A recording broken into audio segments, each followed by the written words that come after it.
ఏకపాద ఏకహస్త ఉత్తానాసనం, విస్తృత పాద సర్వాంగాసనం సాధన చెయ్యటం ద్వారా పక్షవాతం సమస్యను అధిగమించవచ్చు.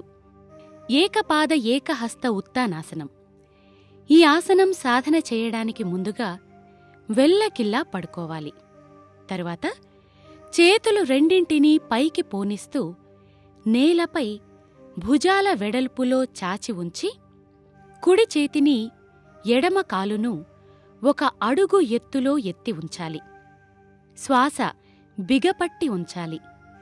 ఇలా ఉండగలిగినంత సమయం ఉండి తిరిగి యథాస్థానానికి రావాలి. ఇప్పుడు ఎడమ చేతిని కుడి కాలును 1 అడుగు ఎత్తులో ఎత్తి ఉంచాలి. శ్వాస బిగపట్టాలి. ఇలా ఈ భంగిమలో కూడా ఉండగలిగినంత సమయం ఉండి తిరిగి యథాస్థానానికి రావాలి. తరువాత 2 చేతుల్ని 2 కాళ్లను 1 అడుగు ఎత్తులో ఎత్తి ఉంచాలి. ఇప్పుడు కూడా శ్వాస బిగపట్టి ఉంచాలి. ఇలా ఉండగలిగినంత సమయం ఉండి తిరిగి యథాస్థానానికి రావాలి.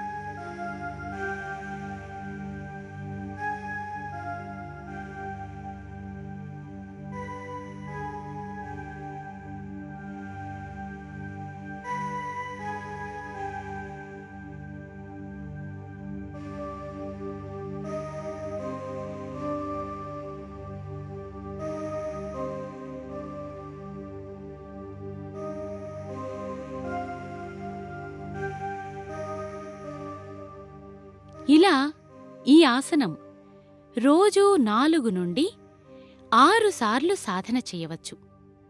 రెండవ ప్రక్రియ విస్తృత పాద సర్వాంగాసనం. ఈ ఆసనం సాధన చేయడానికి ముందుగా వెల్లకిల్లా పడుకోవాలి. తరువాత కాళ్ళు రెండింటినీ పైకెత్తుతూ 2 చేతుల సహాయంతో నడుమును కూడా పైకెత్తి ఎడమ కాలును ఎడమవైపుగాను కుడి కాలును కుడివైపుగాను కిందకి పోనిస్తూ నేలకు 1 అడుగు ఎత్తులో ఎత్తి ఉంచాలి. చేతుల్ని కూడా ఇరుపక్కలా చాచి ఉంచాలి.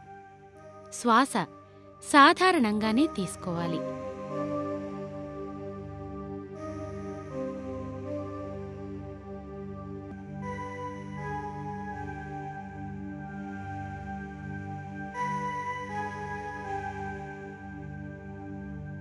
ఇలా ఈ భంగిమలో ఉండగలిగినంత సమయం ఉండి తిరిగి యథాస్థానానికి రావాలి. ఇలా ఈ ఆసనం రోజూ 4 నుండి 8 సార్లు సాధన చేయవచ్చు. ఈ విధంగా ఏకపాద ఏకహస్త ఉత్తానాసనం, విస్తృత పాద సర్వాంగాసనం సాధన చెయ్యటం ద్వారా శరీరం మొత్తానికి రక్తం సక్రమంగా ప్రసరించబడి నరాలు, నాళాలు, చిన్న మెదడు, పెద్ద మెదడుల్లో పేరుకుపోయిన అపాన వాయువులు, మృత కణాలు నశించి పక్షవాతం నివారించబడుతుంది. ఈ ప్రక్రియల తర్వాత ధ్యానం చేసి అమృత తుల్యాసనం వేయటం ద్వారా శరీరంలోని అన్ని అవయవాలకు విశ్రాంతి దొరుకుతుంది.